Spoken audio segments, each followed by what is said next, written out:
Assalamualaikum warahmatullahi wabarakatuh. Kembali lagi bareng saya Neng Esti di channel YouTube saya, channel Tilawah. Sebelumnya saya minta maaf karena kayaknya udah 2 bulan saya gak bikin video seputar tilawah. Karena memang komputer saya rusak, jadinya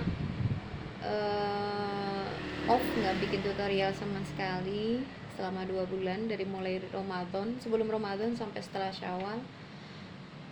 Saya harus nunggu sampai komputer saya benar, dan alhamdulillah kemarin sudah dibenerin sama suami saya. Akhirnya saya bisa bikin video lagi.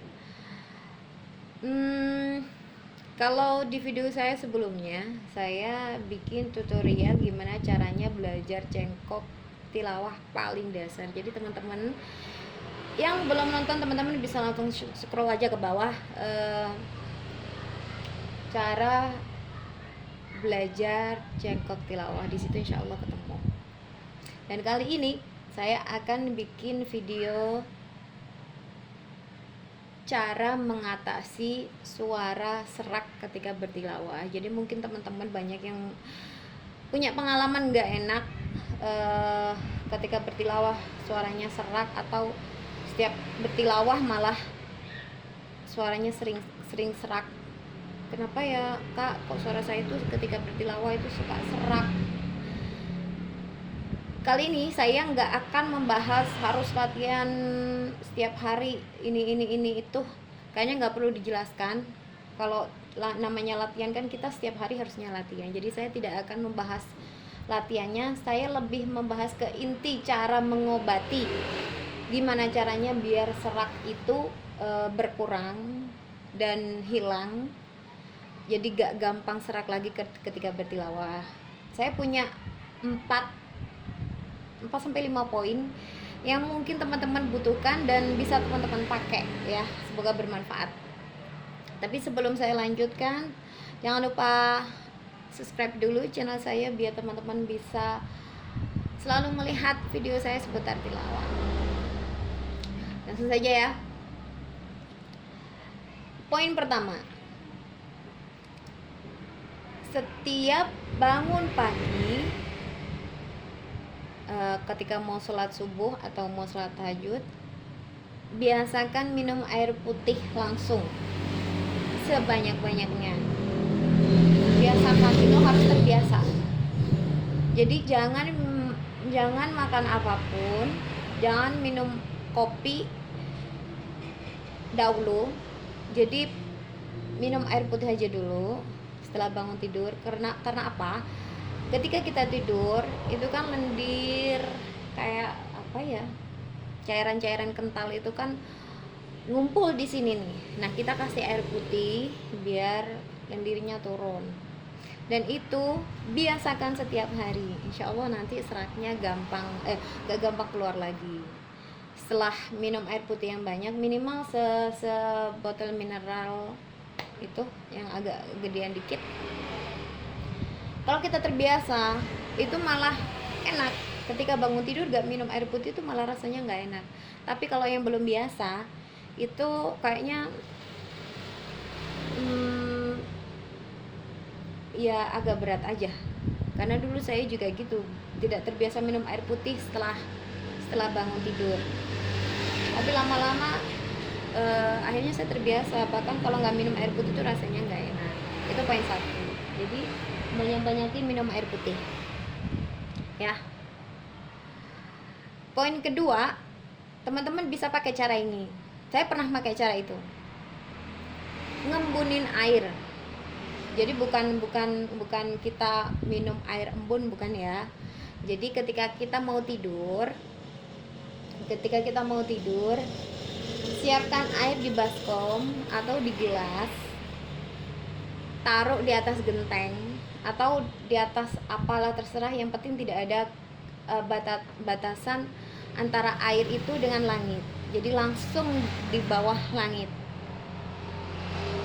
Itu biarin sampai pagi. Jadi teman-teman naruh itu, tapi gimana sekiranya itu nggak sampai ada tikus, nggak sampai ada burung yang lewat, kan bahaya juga kalau ada burung yang lewat. Nah, itu kondisikan seaman mungkin, baru teman-teman tinggal tidur, dan paginya sebelum sebelum sholat subuh, sebelum tahajud, teman-teman bisa langsung minum tuh airnya, insya Allah seger, enak gitu. Teman-teman belum pernah nyobain, jadi cobain aja dulu, insya Allah semoga cocok ya dengan cara ini. Itu cara yang kedua.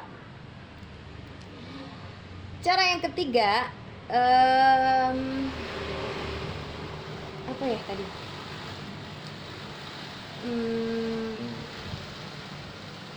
Cara yang ketiga itu teknik cara mengeluarkan suara agar tidak serak ketika tinggi. Biasanya kan teman-teman itu ketika tinggi seraknya. Nah, itu gimana sih cara mengatasinya? Jadi ada teknik cara mengeluarkan suara itu nggak yang langsung lepas, akhirnya pecah suaranya. Kita ketika jawab, ketika nada tinggi itu juga dilepas, tapi juga dikontrol. Jadi nggak cuma dilepas, kalau dilepas saja pecah suaranya, tapi kalau dikontrol, agak ditekan, itu insya Allah seraknya akan hilang. Tapi itu butuh waktu yang lama untuk belajar cara menekan suara ketika tinggi. Jadi tidak memperkecil suara, bukan, tapi lebih ke agak nekan gimana caranya ketika tinggi itu nggak sampai serak atau nggak sampai pecah, atau malah bahkan tiba-tiba nggak kuat, bahasa kasarnya kecekluk, ya nggak sih? Nah, itu saya kasih contoh suara ketika dilepas dengan nggak dilepas, dikontrol dengan nggak dikontrol ya. La la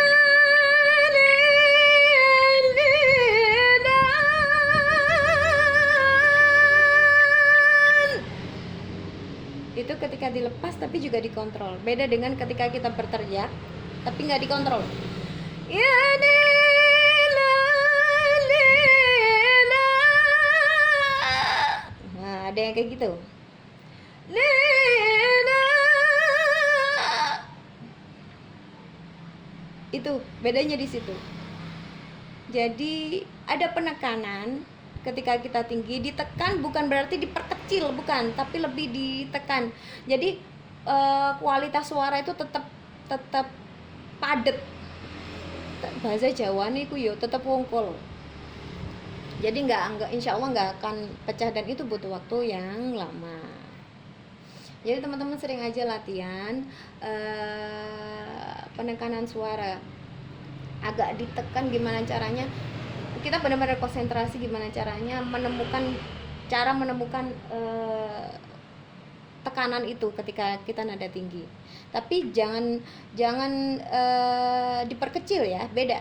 Diperkecil dengan ditekan itu beda. Kalau diperkecil nanti jadinya kayak nyempling, jadi gak enak didengerin gitu ya. 3 poin. Poin keempat, latihan suara di pagi dan malam hari. Habis sholat subuh itu kan males-malesnya kita bunyi biasanya. Kalau tidak biasa latihan kita males bunyi. Nah, itu malah dilatih. Begitu juga di malam hari. Kenapa kok malam hari? Kenapa enggak sore hari, siang hari? Karena malam itu kan hawanya dingin. Biasanya suara kita itu sering parau ketika kena hawa dingin. Jadi kita latihan di situ di jam-jam tertentu, di jam-jam malam. Kalau takut tetangga ya kita latihannya di musola atau di kamar, ditutup pintunya, kita latihan di jam-jam itu sangat bermanfaat sekali. Satu, dia suara jadi lebih kuat, apalagi kita latihan di pagi ya, malam itu kuat, begitu juga seterusnya. Jadi kalau suara kita sudah kuat, walaupun jam berapapun, walaupun kondisi kita kadang nggak begitu sehat, tapi suara kita tetap kuat karena sudah terbiasa dilatih pagi dan malam hari. Jadi pagi itu tadi sebelum subuh, malam setelah isya, di atas jam-jam 9, jam-jam yang sekiranya bikin suara parau. Biasanya jam 9 ke atas sampai jam 12. Tapi kan kalau kita punya tetangga nggak mungkin kita bunyi di jam-jam seperti itu. Jadi kita latihan di jam 8 sampai jam 10 aja kayaknya cukup. Dan itu lakukan setiap hari, jangan seminggu sekali, karena semua kori itu rata-rata setiap harinya itu selalu bunyi, selalu latihan, selalu berapa ya, selalu berapa sih, kalau bahasa lagunya itu kayak sedang berdendang gitu loh. Jadi mulutnya ini nggak pernah berhenti untuk berlatih. Biar apa? Biar kita suaranya itu lentur, cengkok, jadi bisa bercengkok, bisa grinit bahasanya gitu ya. Terus kori-kori itu punya ciri khas masing-masing dalam menjaga suaranya.